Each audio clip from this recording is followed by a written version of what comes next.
الحمد لله وحده والصلاة والسلام على من لا نبي بعده أما بعد فأعوذ بالله من الشيطان الرجيم بسم الله الرحمن الرحيم سیرت النبی کریم صلی اللہ تعالی علیہ وآلہ وسلم قسط نمبر 233 غزوہ کی تیاری اور اخفاء کی کوشش۔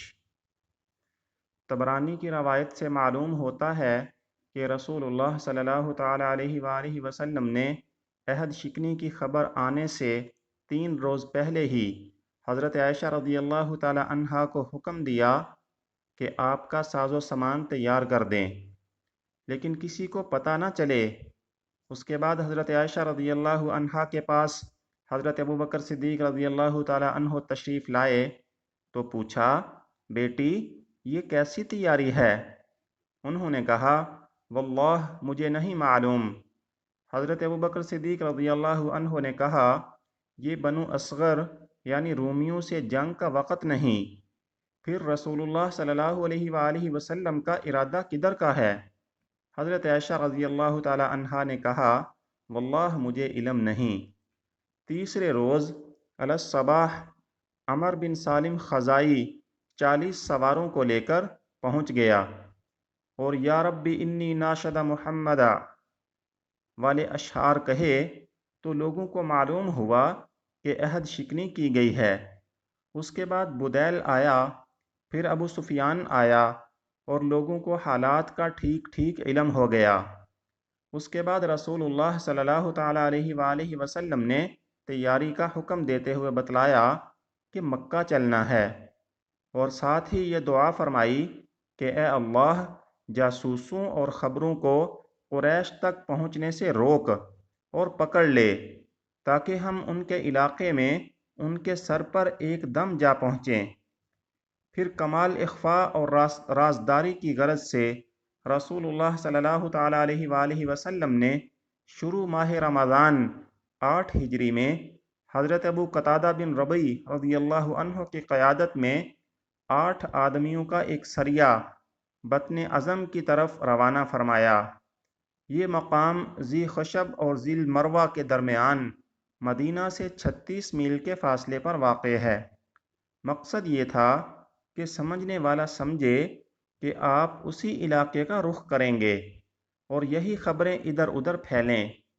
لیکن یہ سریہ جب اپنے مقررہ مقام پر پہنچ گیا تو اسے معلوم ہوا کہ رسول اللہ صلی اللہ تعالی علیہ وآلہ وسلم مکہ کے لیے روانہ ہو چکے ہیں، چنانچہ یہ بھی آپ سے جا ملا۔ یہی سریہ ہے جس کی ملاقات عامر بن ازبد سے ہوئی تو عامر نے اسلامی دستور کے مطابق سلام کیا، لیکن محلم بن جسامہ نے کسی سابقہ رنجش کے سبب اسے قتل کر دیا اور اس کے اونٹ اور سامان پر قبضہ کر لیا۔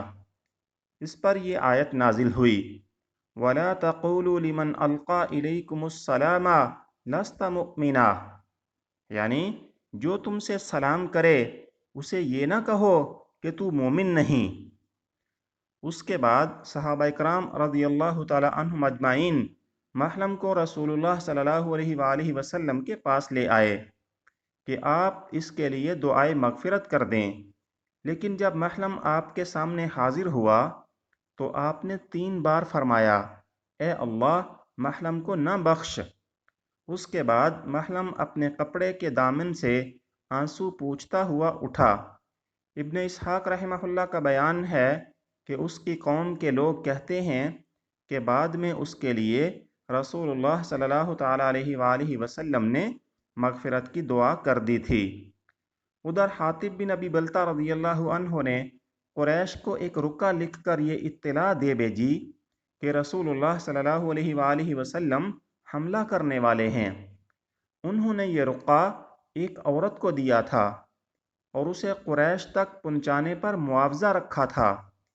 عورت سر کی چوٹی میں رقعہ چھپا کر روانہ ہوئی، لیکن رسول اللہ صلی اللہ علیہ وآلہ وسلم کو آسمان سے حاطب کی اس حرکت کی خبر دے دی گئی۔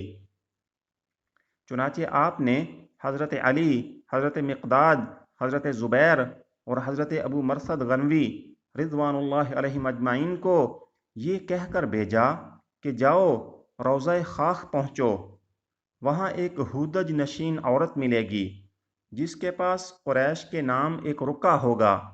یہ حضرات گھوڑوں پر سوار تیزی سے روانہ ہوئے۔ وہاں پہنچے تو عورت موجود تھی۔ اس سے کہا کہ وہ نیچے اترے اور پوچھا کہ کیا تمہارے پاس کوئی خط ہے؟ اس نے کہا میرے پاس کوئی خط نہیں۔ انہوں نے اس کے کجاوے کی تلاشی لی لیکن کچھ نہ ملا۔ اس پر حضرت علی رضی اللہ عنہ نے اس سے کہا میں اللہ کی قسم کھا کر کہتا ہوں کہ نہ رسول اللہ صلی اللہ علیہ وسلم نے جھوٹ کہا ہے نہ ہم جھوٹ کہہ رہے ہیں۔ تم یا تو خط نکالو یا ہم تمہیں ننگا کر دیں گے۔ جب اس نے یہ پختگی دیکھی تو بولی اچھا منہ پھیرو۔ انہوں نے منہ پھیرا تو اس نے چوٹی کھول کر خط نکالا اور ان کے حوالے کر دیا۔ یہ لوگ خط لے کر رسول اللہ صلی اللہ علیہ وآلہ وسلم کے پاس پہنچے۔ دیکھا تو اس میں تحریر تھا حاطب بن ابی بلتہ کی طرف سے قریش کی جانب۔ پھر قریش کو رسول اللہ صلی اللہ علیہ وآلہ وسلم کی روانگی کی خبر دی تھی۔ رسول اللہ صلی اللہ علیہ وآلہ وسلم نے حضرت حاطب کو بلا کر پوچھا کہ حاطب یہ کیا ہے؟ انہوں نے کہا اے محمد صلی اللہ تعالیٰ علیہ وآلہ وسلم میرے خلاف جلدی نہ فرمائیں۔ اللہ کی قسم اللہ اور اس کے رسول صلی اللہ علیہ وآلہ وسلم پر میرا ایمان ہے، میں نہ تو مرتد ہوا ہوں اور نہ مجھ میں تبدیلی آئی ہے۔ بات صرف اتنی ہے کہ میں خود قریش کا آدمی نہیں، البتہ ان میں چپکا ہوا تھا اور میرے اہل و عیال اور بال بچے وہی ہیں، لیکن قریش سے میری کوئی قرابت نہیں کہ وہ میرے بال بچوں کی حفاظت کریں۔ اس کے برخلاف دوسرے لوگ جو آپ کے ساتھ ہیں وہاں ان کے قرابت دار ہیں جو ان کی حفاظت کریں گے۔ اس لیے جب مجھے یہ چیز حاصل نہ تھی تو میں نے چاہا کہ ان پر ایک احسان کر دوں جس کے عوض وہ میرے قرابت داروں کی حفاظت کریں۔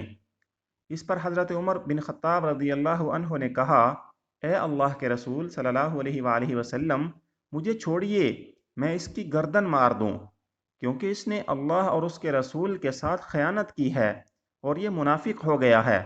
رسول اللہ صلی اللہ علیہ وآلہ وسلم نے فرمایا دیکھو یہ جنگ بدر میں حاضر ہو چکا ہے، اور عمر تمہیں کیا پتا، ہو سکتا ہے اللہ نے اہل بدر پر نمودار ہو کر کہا ہو کہ تم لوگ جو چاہو کرو، میں نے تمہیں بخش دیا ہے۔